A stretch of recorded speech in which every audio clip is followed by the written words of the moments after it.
उसमें हमको फंसा रखा है और हम ये समझ रहे हैं ये मेरा देश है, ये मेरे बच्चे हैं, ये मेरा परिवार है और ये मेरे कार्य हैं।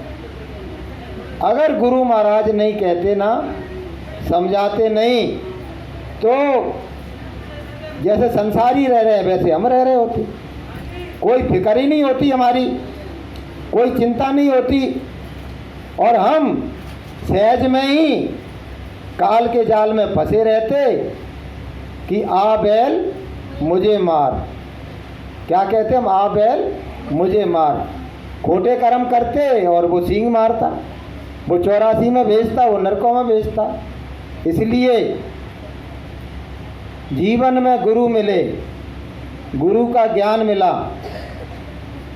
तो हमको समझ लो जीवन का आधार मिला, जीने का तरीका मिला, जिंदगी को कैसे जिया जाए, जिंदगी को कैसे सार्थक बनाया जाए, जिंदगी का जो परम उद्देश्य है प्रभु प्राप्ति, आत्म कल्याण, उस मार्ग पर हम कैसे चलें, ये ज्ञान हमको गुरु महाराज ने कराया। तो बहनों भाइयों, हमारा जीवन धन्य हुआ। अब तो ऐसे समझ लो कि थोड़ा सा हमको अपना कोर्स करना है। विद्यालय में एडमिशन हो चुका है, हमको थोड़ा सा अपना कोर्स करना है, स्टडी करना है। किस बात की? मन को, बुद्धि को, चित्त को, अहंकार को निर्मल और पवित्र बनाने की युक्ति गुरु महाराज ने बता दी है। गुरु महाराज हमेशा, मैं मथुरा जाता था तो मेरे मन में एक प्रश्न रहता था कि सुबह ही सुबह गुरु महाराज भजन की जगह परमार्थी सेवा कराते हैं।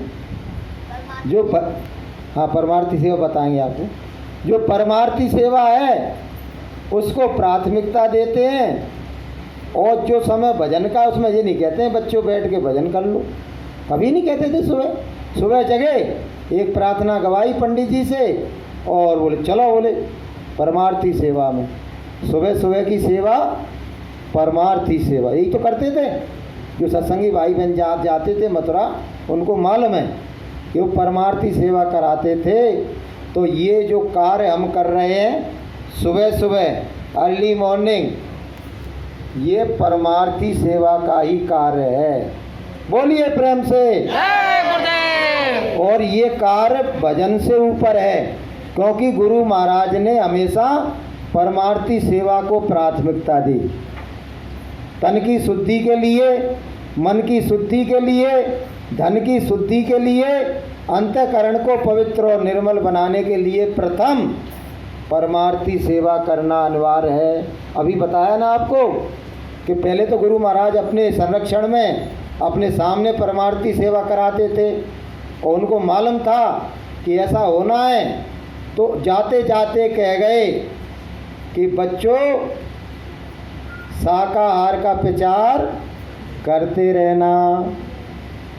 इसका मतलब ये है कि यही परमार्थी सेवा गुरु महाराज हमको बता गए हैं। बोलिए प्रेम से।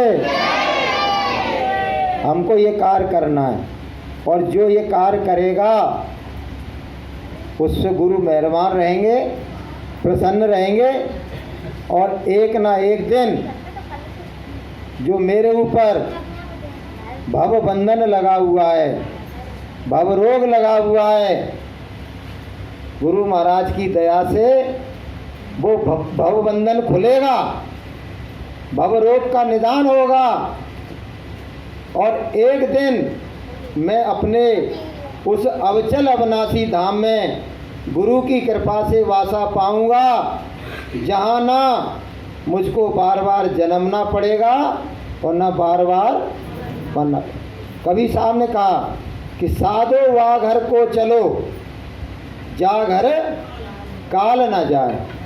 यहाँ तो काल बैठा हुआ है, नाना प्रकार के रूपों में काल बैठा हुआ है, हमको पता ही नहीं है और सामने आके खड़ा हो जाएगा, किसी भी रूप में सामने आके खड़ा हो जाएगा और हमारा ग्रास बना लेगा, हमको खा जाएगा। हमको सर्वदा के लिए मिटा देगा। इसलिए बहनों भाइयों, बुद्धि की सम्मति ये कहती है कि हमको ये कार्य को मन लगा के करना चाहिए। हम अपने सत्संगी भाई बहनों को बहुत बहुत धन्यवाद दे रहे हैं इस बात के लिए। हम ये सोच रहे थे कि सागर जो रैली गई है, कहीं ऐसा ना हो कि लोग कहें अब तो सब लोग रैली में चले गए और अब हम नहीं जाएंगे, अब 5 दिन बाद। बहुत सोच सकते थे लोग कि हम 5 दिन के बाद आएंगे, लेकिन देखो गुरु महाराज की प्रेरणा ऐसी चल रही है कि ऐसा नहीं लग रहा है कि 10-20 लोग इसमें से कम हो गए हैं। बोलो प्रेम से। तो ये गुरु महाराज की कृपा है। गुरु महाराज को दिख रहा है कि अगर बच्चे इस समय भी सोते रहे, जागे नहीं और परमार्थी कार्य में लगे नहीं, तो काल तो तैयार बैठा है झपट्टा मारने के लिए। क्योंकि अब परिवर्तन की वेला बिल्कुल कगार पर आ गई, नज़दीक आ गई। और ऐसे में यदि हमने गुरु आज्ञा का पालन नहीं किया तो काल के झपट्टे में हम आ सकते हैं। तो गुरु महाराज ऐसी प्रेरणा दे रहे हैं, सबको ऐसी प्रेरणा दे रहे हैं कि चलो शाकाहार की रैली में चलो। शाकाहार की रैली में जाने के बाद थोड़ा सा हम भजन करेंगे, थोड़ा सुमरन करेंगे, थोड़ा ध्यान करेंगे और अपने गुरु महाराज से इस बात के लिए विनती और प्रार्थना करेंगे कि गुरु महाराज, अनंत समय मुझे बीत गए इस संसार सागर में दुख उठाते हुए, कष्ट उठाते हुए, जन्मते हुए और मरते हुए। अब की बार मेरे गुरुदेव मुझ पर ऐसी कृपा करो कि मेरे ऊपर जो भवरोग लगा हुआ है उसका निदान आप अपनी कृपा से कर दो। बोलिए प्रेम से। गुरुदेव। इतनी वचनों के साथ मैं अपनी वाणी को विराम देता हूँ। अपन प्रार्थना करेंगे। बच्चे कुछ प्रश्न कर रहे थे बेटा? परमार्थी सेवा क्या होती है? इसने कही थी परमार्थी सेवा क्या होती है? परमार्थी सेवा वो होती है जो परम अर्थ को, परम ध्येय को, यानी कि जिसको करने से परमात्मा की प्राप्ति होती है, जिसको करने से जीवात्मा का कल्याण होता है, जीवात्मा के ऊपर भवरोग का निदान किया जाता है, उस सेवा को परमार्थी सेवा कहते हैं। बोलिए प्रेम से। हाँ देखो, इसका एक प्रश्न और आ गया। वो कह रहा है बच्चा कि जय गुरुदेव को परमार्थी सेवा की क्या जरूरत थी, वो क्यों कराते थे? आप ये बताओ, स्कूल पढ़ने जाते हो ना? बोलो, तुम ही बोलो। तुम ऊपर मुँह करो, खड़े हो जाओ। तुम पढ़ने जाते हो ना? तो हम तुमसे प्रश्न कर रहे हैं, मास्टर को क्या जरूरत है तुम्हें होमवर्क देता है वो? बोलो, क्यों देता है होमवर्क? जिससे हम सीखें ना। तो ये हमारा परमार्थी होमवर्क है। वो हमारे गुरु है, जैसे तुम्हारे स्कूल में गुरु होते हैं ना, ये आत्मा के गुरु हैं। तो ये हमको ये होमवर्क दिया है कि इसको करोगे तो परीक्षा में, परीक्षा कौन सी? जन्मने मरने की परीक्षा, उसमें तुमको मैं पास कर दूंगा। और ये होमवर्क नहीं करोगे परमार्थी सेवा का तो मैं तुमको 0/0 दे दूंगा। अच्छा, एक हंसी का चुटकुला सुन लो, बैठ जाओ। बात चलिए तो एक हंसी का चुटकुला इसके लिए सुनाई देता हूँ। एक बच्चा था, परीक्षा हुई, कॉपी बटी, पेपर आया। और वो तो उद्दंड था, क्लास में पढ़ता ही नहीं था, होमवर्क नहीं करता था। तो उसने उस कॉपी में क्या लिख दिया पता है? गाय हमारी माता है, हमको कुछ नहीं आता है। गाय हमारी माता है, हमको कुछ नहीं आता है। और अपना नाम लिख दिया और कॉपी रख दी उस ले। मास्टर बोले कि हो गया पेपर? हाँ सर, पूरा कर लिया मैंने। बोले पूरा पेपर कर लिया मैंने। कि अच्छा लाओ कॉपी, और रख दी उसकी कॉपी। अब जब कॉपी जचने गई तो सबकी कॉपियाँ तो भरी थी, प्रश्नोत्तर लिखे थे। उसकी कॉपी आई और नाम डाला, उसमें लिखा कि गाय हमारी माता है, हमको कुछ नहीं। तो मास्टर ने क्या लिखा पता है? बैल हमारा बाप है और नंबर देना पाप है।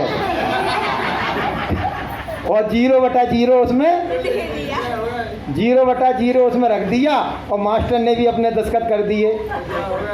तो ये मैं उनके लिए कह रहा हूँ कि परमार्थी सेवा को छोड़कर जो दूध के बहाने से, दही के बहाने से, खिचड़ी के बहाने से, बीमारी के बहाने से और खर्राटों के बहाने से घरें बैठे हैं, उनके लिए गुरु महाराज यही लिखेंगे कि नंबर देना पाप है। 0/0 भेज दिया जाएगा और काल के हवाले उनको कर दिया जाएगा।